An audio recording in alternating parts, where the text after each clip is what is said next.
if they admit that he won the election, then he should posthumously become the president of Nigeria.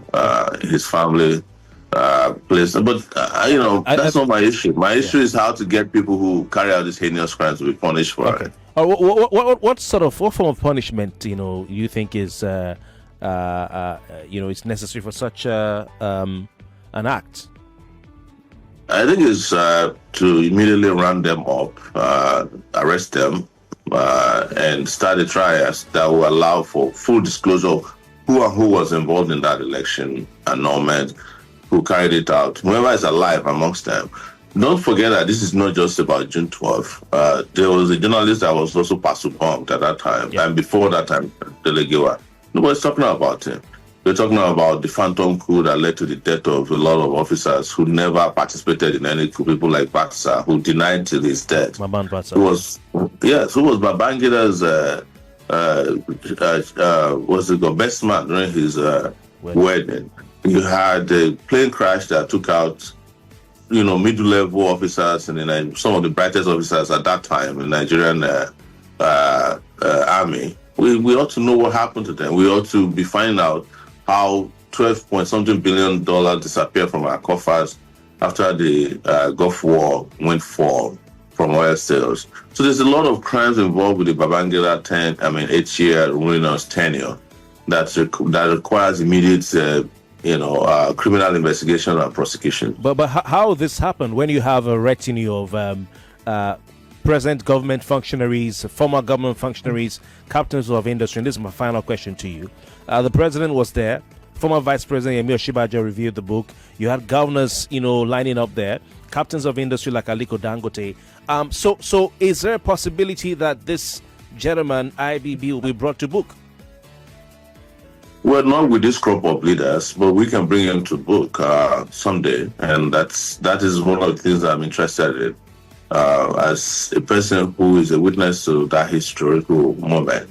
But we need to make the next set of historical decisions, and one of it is to get these men to pay for their crimes against Nigerian people.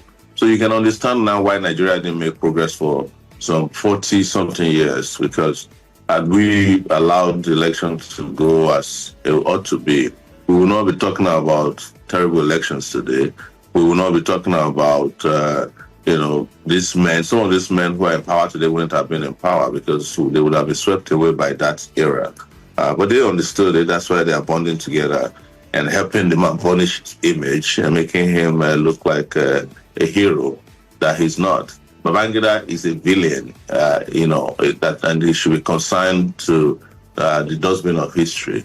And it is my hope that will happen one day very soon. All right. What do you say? Please, I promise you last final question. It's a 2-in-1 question. Babangida seems to be the oracle that everyone who wants to be president in Nigeria goes to visit. Now the Nigerians are condemning, and number of Nigerians, in fact, I would say majority of Nigerians are condemning him for this statement. Should they also condemn the politicians who go to seek his blessings when they want to contest to be president? Have you gone? Have you gone to seek his blessing? Never. I've never been to his house. I'm never going to go to his house. I'm never going to go to the home of anybody who I've identified individually as having participated in the ruination of Nigeria to seek their endorsement. I don't even greet them. Even though I don't take it personal, but I don't greet them. And this was always been my position. I think you heckled Hamza Mustafa, one of those forums that you attended.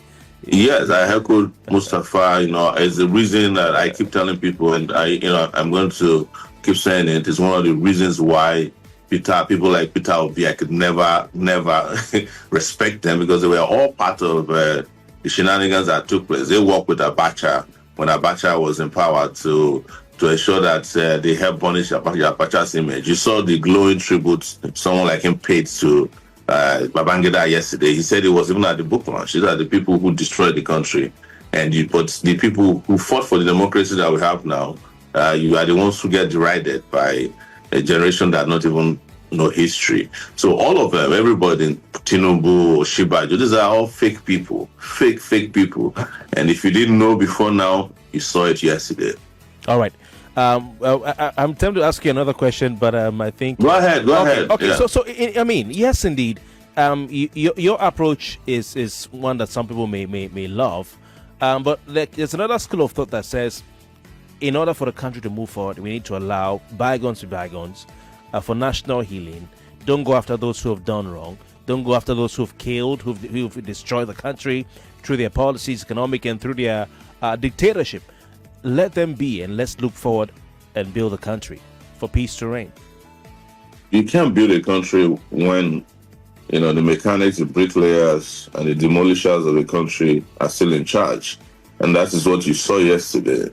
You cannot build a country, you can't move forward in a country when the people who are cutting off your neck are still with the scalpel. And they still hold the swords, and they still hold, the barrel of the gun that is destroying your country. They still hold the knife that cuts the rope that is taking you over the cliff. So you can't. There's nobody who should be lying to themselves.